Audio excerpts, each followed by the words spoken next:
Hello दोस्तों, हमारे channel में फिर से स्वागत है। अब हम बर्निंग भाग 3 वीडियो लेकर के आए हुए हैं। अभी हमने पिछले वीडियो में फर्स्ट बार में वीडियो यानी भाग 1 में हमने बर्निंग के बारे में बताया था, डिग्री के बारे में। भाग 2 में एंटीमॉर्टम बर्निंग के बारे में बताया था।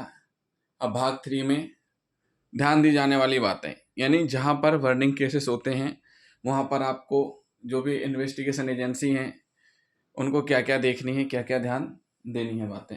तो सबसे पहले हम देखेंगे कि कमरे की स्थिति क्या है, कमरे का आकार क्या है, कितने बाई कितने का कमरा है, और क्या वो एक ही जगह आग लगी हुई है कि चारों तरफ ही हो गया हुआ है, जो भी जिसने भी सुसाइड की है या जिसकी भी बॉडी मिली है। तो अगर चारों तरफ ही की कंडीशन देखा जाए, फैला हुआ सामान है, आग लगी हुई है, तो इसका मतलब है उसने संघर्ष किया है। दूसरा पॉइंट है कार्बन कणों का जमाव। देखिए कभी कभी क्या होता है, जब भी सुसाइड ऐसा होता है, कैसा होता है सुसाइड कि दरवाज़ा बंद करके सुसाइड किया जाता है, चारों तरफ से बंद हो। फिर ऐसी कंडीशन में जो भी चटकनी वगैरह रहेंगी वहाँ पर कार्बन के कण जरूर मिलते हैं। तो ये विशेष तौर पे देखने वाली बातें रहती। दरवाजे की स्थिति, यानी दरवाजे की स्थिति, चौखट की स्थिति क्या है, दरवाज़ा जला है कि अध जला है, क्या है स्थिति उस समय, दरवाज़ा खुला है कि अध खुला है, कि खिड़की टूटी है कि नहीं टूटी है, क्या स्थिति है। कब्जों की स्थिति क्या है, दरवाजे के जो कब्जे रहते हैं उनकी स्थिति क्या है, जले हैं कि नहीं जले, उनमें कार्बन कार्ड है कि नहीं कार्ड नहीं है।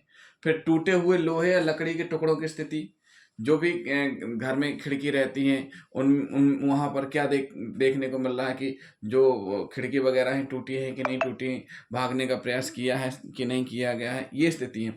फिर सबसे मेन बात ये देखनी है कि वो समय वहाँ पर ज्वलनशील पदार्थ के कंटेनर ढक्कन की स्थिति, मतलब आग लगाने की संभावना कैसे हो सकती है, किस चीज़ से आग लगाई जा सकती है, वो देखना है। आग का सोर्स क्या है, सोर्स ऑफ आग का है क्या है, स्टॉप उसका पंप, उसमें केरोसिन की स्थिति, ये सारी चीज़ें हमें देखनी।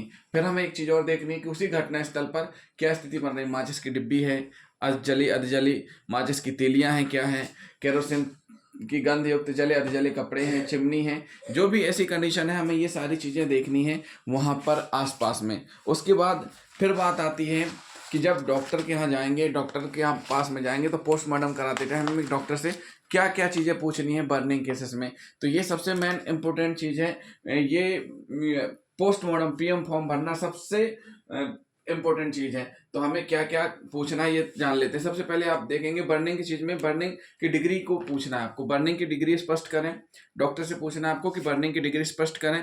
फिर आपका दूसरा क्वेश्चन ये रहेगा बर्निंग एंटीमॉर्टम है या पोस्टमॉर्टम है, स्पष्ट करें।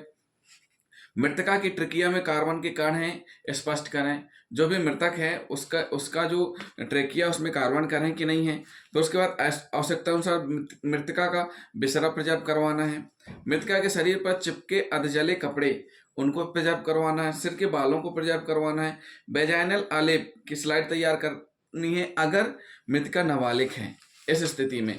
तो देखो दोस्तों, घटनास्थल से ये तो हो गई डॉक्टर से पूछे जाने वाली चीज़ें। घटनास्थल से आपको ये सारी चीज़ें लेनी है। फिर घटनास्थल से आपको वहाँ की सादा मिट्टी और भी चीज़ें जो रहती हैं वो भी आपको लेनी है, जिनसे आप परीक्षण करा सकें और उस केस को सॉल्व कर सकें। तो दोस्तों ये तो हुई बर्निंग केस में ध्यान दे जाने वाली बातें और डॉक्टर से पूछे जाने वाली बातें। तो इन सारी चीज़ों को आपको ध्यान में रख करके ही आगे चलना है। इतने पॉइंट तो आपको पूछना ही है।